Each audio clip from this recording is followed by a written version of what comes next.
Kakching Campaign for Good Governance, a joint initiative of Kakching Foundation and Image TV towards a free and fair election and good governance. Know your candidates. Say no to favoritism. Don't accept bribes. Think before you vote. Exercise your democratic rights with a sense of duty. Elect a good leader for a good governance. Kakching Campaign for Good Governance. Nasi, lakadari 2016 da, antokadari Kakching Municipal Council election Marilena na, image TV di Kakching Foundation ina kusam na pantokje akuna sinjari ba campaign for good governance ke saru amoina. Know your candidate habagi programs this the election biribi yenkom tondon debi one number tara ni thoida CPI gi koi councillor gi candidate amoina lebli tondon debi bu ahanoda da studio da tara mokshari oina ihana hanbada koi gi viewers sing no aina na ba tondon isana isagi ba sak khara tapi gi ming le phama singba adu khara hanamta ihana boina me anda habi ai ming yenkom tondon koi Kakching Small Laikai Ward number 2 ke CPI gi mihut oina songthok sabani ai symbol na phau sarong thangwani serial number na 2 ni sagi education hai gi thachi de kai bauta do ato to kari kai sagi kari technical na training na singba kari experience work experience agedra hai gi tha adu khutang sira to mai gi tha te ai yam tamja hodre ai metric pong mai tamja howe isagi hainajaba aigi hobby haibabu mayam gi seva tawwa mayam gi ni haradi sum isasi pangnungda nungai jabadu mayam gi kathok saba du khaktani nungai jai hujik ta cheng haragadi sida madugi mayam kerim khar tawi na thopirak pai si kechumi mayam plup tang ngam banate somna mayam gi damata chokthok thagat sari atuga somna hujik ki councilor mai lepning vote lepaga tawise bo letana sabadi to baya da braduga भूल नहीं है करी वाखलों देना दो कतंग शाट आई ना हंदा मयाम की दमक तो सोंथोक नहीं से अखोई वार्ड ता पैसा मयाम अम्मा को सरकार ना अखोई वार्ड की थादर पा पैसा मयाम अम्मा थादर बिरक पा मसी मफम गंगदन मांगी बा अखोई वार्ड की लैरी बा इसीलिए नाव सिंह दा फजना कना तौदना आई मरक दा मफम गंगदना लैबा खरा उई अबदम असुगुम्बा मयाम असी aidi thamoi sengna aina karigumba bosi lepaga karadi thamoi sengna ward ki leiriba isil inau sing amadi ibung ipwa leiriba sing sida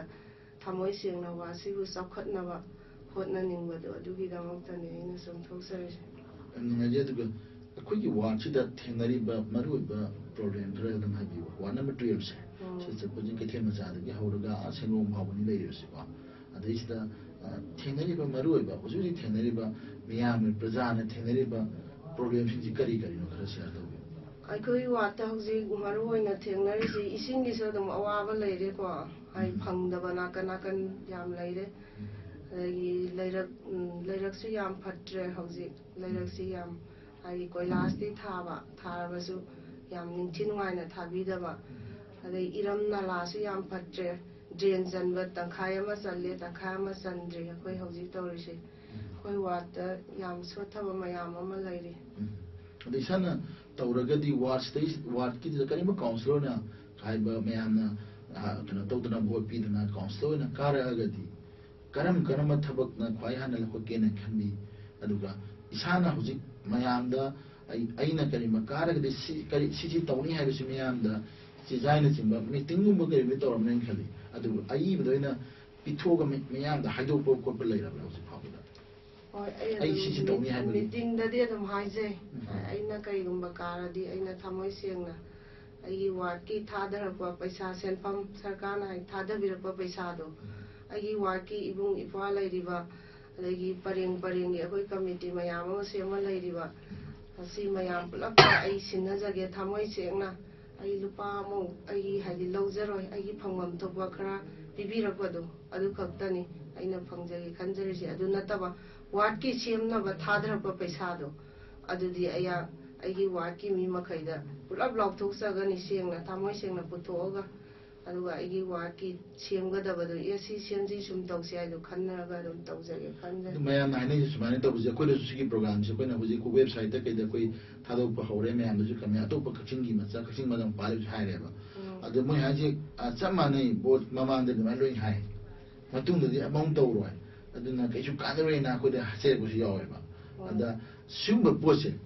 ꯏꯁꯥꯅ ꯚꯣꯠ ꯌꯧꯗ꯭ꯔꯤꯉꯩꯁꯤꯗ ꯍꯞꯇꯥ ꯋꯥꯔꯤ ꯑꯩꯅ ꯇꯧꯒꯗꯕ ꯆꯩ ꯁꯦꯟꯅꯅꯤꯕꯨ ꯍꯥꯏꯔꯁꯨ ꯏꯊꯣꯛꯑꯒ ꯆꯤꯟꯅ ꯍꯥꯏꯕ ꯄꯣꯠꯁꯤꯗ ꯍꯥꯏꯗꯤ ꯀꯣꯛ ꯃꯥꯡꯈꯤꯕꯁꯨ ꯌꯥꯎꯋꯤꯗꯅ ꯑꯗꯩ ꯀꯔꯤꯒꯨꯝꯕ ꯑꯩꯈꯣꯏꯒꯤ ꯑꯄꯥꯛꯄ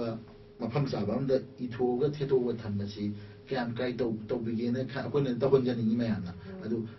ꯇꯧꯕ ꯉꯝꯒꯗ꯭ꯔꯥ ꯉꯝꯃꯣꯏꯗ꯭ꯔꯥ ꯇꯧꯅꯤꯡꯕ꯭ꯔꯥ ꯇꯧꯅꯤꯡꯗꯕ꯭ꯔꯥ ꯑꯗꯨ ꯍꯣꯏ ꯑꯗꯨ ꯍꯥꯏꯕꯤꯔꯤꯗꯨ ꯌꯥꯝ ꯐꯖꯩ ꯑꯩꯁꯨ ꯇꯧꯅꯤꯡꯉꯤ ꯑꯗꯨꯃꯥꯏꯅ ꯇꯧꯅꯤꯡꯉꯤ ꯍꯥꯏꯗꯤ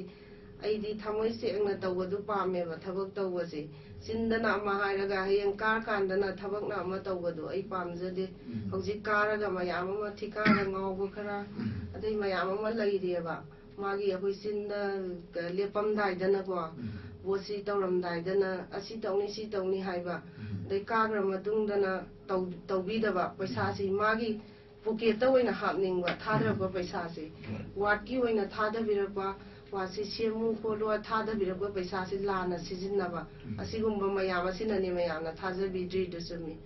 ꯑꯗꯨꯕꯨ ꯑꯩꯗꯤ ꯊꯃꯣꯏ ꯁꯦꯡꯅ ꯇꯧꯖꯒꯦ ꯃꯌꯥꯝꯅ ꯅꯨꯡꯁꯤꯕꯤ ꯑꯗꯨ ꯍꯧꯖꯤꯛꯀꯤ ꯏꯊꯣꯛꯑꯒ ꯊꯦꯠꯇꯣꯛꯄ ꯉꯝꯒꯗ꯭ꯔꯥ ꯉꯝꯃꯣꯏꯗ꯭ꯔꯥ ꯁꯤꯅ ꯍꯪꯖꯔꯤꯁꯤ ꯉꯝꯒꯅꯤ ꯊꯦꯠꯇꯣꯛꯄꯁꯨ ꯍꯣꯏ ꯃꯌꯥꯝꯅ ꯊꯥꯖꯅꯕ ꯑꯗꯨꯝ ꯊꯦꯠꯇꯣꯛꯑꯁꯨ ꯑꯩ ꯀꯩꯁꯨ ꯀꯥꯏꯗꯦ ꯍꯣꯏ ꯑꯗꯨꯒꯤꯗꯨꯃ ꯇꯧꯕꯤꯌꯨ ꯍꯥꯏꯕꯅꯤ ꯑꯗꯨꯒ ꯃꯈꯥ ꯇꯥꯔꯛꯄꯗ ꯃꯌꯥꯝ ꯍꯧꯖꯤꯛꯀꯤ ꯃꯔꯤ ꯂꯩꯅꯕꯗ ꯍꯥꯏꯗꯤ ꯍꯧꯖꯤꯛꯀꯤ ꯑꯩꯈꯣꯏꯒꯤ ꯑꯩꯈꯣꯏꯅ ꯀꯔꯤ ꯍꯥꯏꯅꯤ ꯑꯩꯈꯣꯏꯅ ꯇꯧꯔꯤꯕ ꯊꯕꯛ ꯀꯥꯎꯟꯁꯤꯜ ꯂꯣꯏ ꯀꯥꯒꯅ ꯄ꯭ꯔꯖꯥ ꯁꯝꯅꯗꯕꯁꯦ ꯃꯔꯨꯑꯣꯏꯅ ꯁ꯭ꯋꯥꯏꯗ ꯕꯖꯥꯔꯗ ꯄ꯭ꯔꯣꯕ꯭ꯂꯦꯝ ꯊꯣꯛꯑꯦ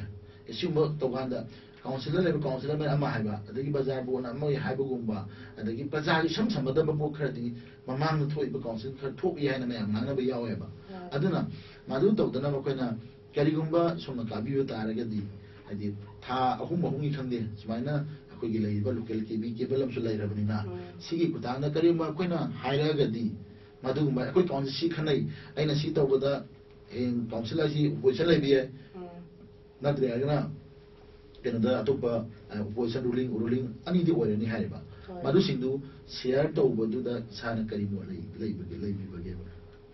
ꯑꯩ ꯑꯗꯨꯝ ꯀꯦꯕꯜꯗ ꯂꯥꯎꯊꯣꯛꯆꯔꯁꯨ ꯀꯩꯁꯨ ꯀꯤꯖꯗꯦ ꯑꯗꯨꯗꯤꯀꯣ ꯃꯌꯥꯝꯅ ꯀꯩꯅꯣ ꯇꯧꯕꯗꯣ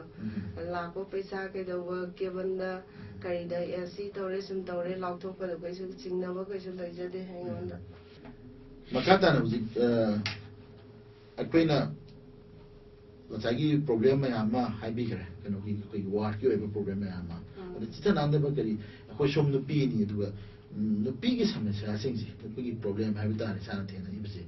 ꯀꯔꯤꯅꯦ ꯂꯧꯕꯤꯒꯦ ꯅꯨꯄꯤꯒꯤ ꯍꯧꯖꯤꯛ ꯊꯦꯡꯅꯔꯤꯕ ꯀꯛꯆꯤꯡꯒꯤ ꯅꯨꯄꯤꯁꯤꯡꯅ ꯊꯦꯡꯅꯔꯤꯕ ꯄ꯭ꯔꯣꯕ꯭ꯂꯦꯝꯁꯦ ꯀꯛꯆꯤꯡꯒꯤ ꯅꯨꯄꯤ ꯃꯈꯩꯅ ꯊꯦꯡꯅꯔꯤꯁꯦ ꯍꯧꯖꯤꯛ ꯃꯌꯥꯝ ꯑꯃ ꯊꯦꯡꯅꯔꯦ ꯏꯃꯨꯡ ꯃꯅꯨꯡꯒꯤ ꯂꯩꯇ ꯂꯥꯏꯔꯒꯤ ꯑꯗꯒꯤ ꯅꯤꯄꯥ ꯃꯈꯩꯒꯤ ꯃꯌꯥꯝ ꯑꯃ ꯊꯦꯡꯅꯔꯦ ꯁꯨꯐꯝ ꯆꯥꯐꯝ ꯈꯪꯗꯕ ꯑꯩꯗꯤ ꯀꯛꯆꯤꯡꯒꯤ ꯅꯨꯄꯤ ꯃꯈꯩꯁꯤ ꯍꯧꯖꯤꯛ ꯁꯨꯐꯝ ꯆꯥꯐꯝ ꯈꯪꯗꯅ ꯂꯩꯔꯤꯁꯤ ꯀꯔꯤ ꯇꯧꯔꯒ ꯑꯋꯥꯕ ꯀꯣꯛꯀꯅꯤ ꯍꯥꯏꯁꯦ ꯏꯃꯨꯡ ꯄꯨꯔꯤꯃꯤꯅ ꯅꯨꯄꯤ ꯍꯥꯏꯁꯤꯅ ꯏꯃꯨꯡꯒꯤ ꯑꯋꯥꯕꯁꯤ ꯈꯪꯉꯦꯕ ꯄꯩꯁꯥ ꯅꯣꯡꯃꯒꯤ ꯏꯃꯨꯡꯒꯤ ꯉꯥꯔꯤ ꯊꯨꯝꯃꯤ ꯄꯨꯔꯤꯕ ꯃꯌꯥꯝꯁꯤ ꯅꯨꯄꯥꯗꯤ ꯆꯥꯎꯆꯠꯅꯤ ꯅꯨꯄꯤꯗꯤ ꯏꯃꯨꯡꯒꯤ ꯄꯨꯔꯤꯕꯅꯤꯅ ꯅꯨꯄꯤ ꯃꯈꯩꯁꯤ ꯀꯔꯝꯅ ꯄꯩꯁా ꯊꯣꯛꯇꯣꯏꯅꯣ ꯍꯥꯏꯁꯤ ꯑꯁꯤꯅꯤ ꯑꯩꯅ ꯌꯥꯝ ꯈꯪꯅꯤꯡ ꯍꯥꯏꯗꯤ ꯋꯥꯈꯜꯗ ꯈꯟꯖꯔꯤꯁꯤꯀꯣ ꯏꯃꯨꯡ ꯆꯥꯎꯈꯠꯅꯕ ꯅꯨꯄꯤꯅ ꯄꯩꯁꯥ ꯊꯣꯛꯑꯗꯤ ꯏꯃꯨꯡꯗꯨ ꯈꯔꯗ ꯑꯣꯏꯔꯁꯨ ꯃꯅꯥ ꯃꯅꯤꯟ ꯅꯥꯏꯔꯣꯏ ꯅꯨꯄꯤꯁꯨ ꯅꯨꯄꯥꯁꯨ ꯆꯞ ꯃꯥꯟꯅꯔꯗꯤ ꯅꯨꯄꯤ ꯃꯈꯩꯁꯤꯁꯨ ꯄꯩꯁꯥ ꯊꯣꯛꯅꯕ ꯂꯝꯕꯤꯁꯤ ꯀꯔꯝ ꯇꯧꯗꯧꯅꯣ ꯍꯥꯏꯁꯤ ꯌꯥꯝ ꯈꯟꯖꯩ ꯏꯁꯥꯅ ꯑꯗꯒꯤ ꯁꯨꯝ ꯎꯕꯤꯔꯛꯄꯗ ꯑꯩꯈꯣꯏꯒꯤ ꯀꯛꯆꯤꯡꯁꯤꯗ ꯑꯩꯈꯣꯏꯒꯤ ꯃꯌꯥꯝ ꯑꯃ ꯕꯖꯥꯔꯒꯤ ꯁꯛ ꯎꯕꯤꯔꯝꯃꯅꯤꯀꯣ ꯁꯤꯗꯩꯁꯤꯗ ꯀꯛꯆꯤꯡꯒꯤ ꯑꯣꯏꯅ ꯌꯦꯡꯉꯀꯥꯟꯗ ꯈ꯭ꯋꯥꯏꯗꯒꯤ ꯑꯩꯈꯣꯏꯅ ꯄ꯭ꯔꯣꯕ꯭ꯂꯦꯝ ꯀꯔꯤ ꯍꯥꯏꯅꯤ ꯃꯁꯤꯃꯗꯤ ꯌꯥꯝ ꯅꯨꯡꯉꯥꯏꯇ꯭ꯔꯦ ꯃꯁꯤꯗꯤ ꯑꯩ ꯍꯦꯛ ꯀꯥꯕꯒ ꯑꯩ ꯃꯁꯤ ꯊꯕꯛꯁꯤ ꯇꯧꯗ ꯌꯥꯗ꯭ꯔꯦꯅ ꯈꯟꯕ ꯀꯔꯤ ꯄ꯭ꯔꯣꯕ꯭ꯂꯦꯝ ꯂꯩ ꯑꯩꯈꯣꯏ ꯀꯛꯆꯤꯡ ꯕꯖꯥꯔꯁꯦ ꯑꯁꯤꯅꯤ ꯌꯥꯝ ꯅꯨꯡꯉꯥꯏꯖꯗ꯭ꯔꯤꯁꯦ ꯃꯤ ꯑꯇꯣꯞꯄ ꯂꯝꯒ ꯌꯦꯡꯅꯔꯨꯔꯗꯤ ꯑꯩꯈꯣꯏ ꯀꯛꯆꯤꯡ ꯕꯖꯥꯔꯁꯦ ꯑꯃꯐꯥꯎ ꯌꯥꯗ꯭ꯔꯦ ꯑꯩꯈꯣꯏꯅ ꯈꯪꯉꯩꯗꯩ ꯕꯖꯥꯔꯁꯤ ꯁꯨꯝ ꯂꯩꯔꯝꯃꯦ ꯍꯥꯏꯇꯥꯔꯦ ꯁꯛꯐꯝꯗꯤ ꯊꯣꯏ ꯍꯣꯡꯗꯦꯕ ꯑꯩꯅ ꯈꯟꯖꯕꯗ ꯑꯩꯅ ꯀꯥꯔꯗꯤ ꯃꯌꯥꯝꯒ ꯑꯩꯈꯣꯏ ꯀꯛꯆꯤꯡ ꯂꯩꯔꯤꯕ ꯄ꯭ꯔꯖꯥ ꯃꯌꯥꯝꯁꯤꯒ ꯈꯨꯠꯁꯝꯅꯔꯒ ꯑꯩꯈꯣꯏ ꯃꯅꯤꯄꯨꯔ ꯁꯔꯀꯥꯔ ꯑꯃꯗꯤ ꯚꯥꯔꯠ ꯁꯔꯀꯥꯔꯗ ꯇꯛꯁꯤꯜꯂꯒ ꯕꯖꯥꯔꯁꯦ ꯑꯃꯨꯛꯇꯪ ꯃꯁꯛ ꯊꯣꯛꯄ ꯕꯖꯥꯔ ꯑꯃꯇꯪ ꯌꯥꯝ ꯑꯣꯏꯍꯟꯅꯤꯡꯉꯦ ꯍꯥꯏꯗꯤ Kari no masa to pai khare na senga pagi ara thugaira sembe wara na kari no project lai base supposing nabi mayam ma phami bisa kari ki problem u ge do bazar ge ni ha bazar ge na yengari hauji phambam laite nupi mayam se masi mayada fajana sangnong fajana mati chana laite ba ko asom wagai rom dagi kari rom dagi mayam karpani na hauji suruk masi da khara phamjin ai lambi da su sin mayam ma silalle bazar gari da kari da mayam ma silalle asi fajana sangnong si semaga saraga taraga akoi thawan bazar tawrisi mathang makha sa sagi bada bazar si phambam lab laine ba mi hauji phambam thungdri ba khotri ba ai mayam ma lairisi phambam laigane na Kakching bazar si ayati praja mayam ga khusamnaraga bazar si fajana semningi aduga makha tarak pada kogi ward the ward development committee office ka kogi so to ward number 12 ki sa kogi sengongi la ni bile be da ko sai bona sin du buzai hare ko adu ward development committee gi mogi kano se office si fajana tawbra tawdabra so no u boda kamaina tawi mogi adi kari service pi ward sida akoi thoina dugidi thoina u de semga sagat pa hoi kano tuna ma khomdokpa kaidoba mayam amadi tawribo adu nataba di thoina uzade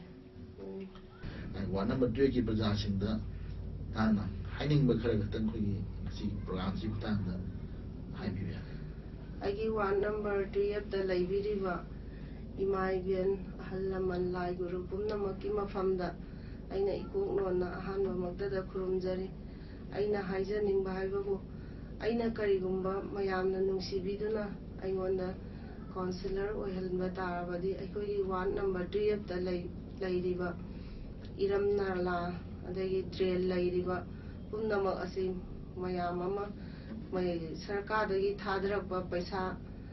pukchen sengna aina mayamna pulap thamoi sengna kathok jagani sinajagani aigini haiba lupa ama bo ai laujaroi mayamna nungsibiu pukchen sengna aya mayamgi damakta kano tawjage seba tawjage yam nungai ngasi miss ki tv ki studio da lapidana somna karimba kogi ward number 12 ta sana yang seba tawena chothu pribi si kumton don studio da lapiba da bolena isagi wa khalona da chana tawdaba ward ki wena aduga Kakching wena tawdaba mayama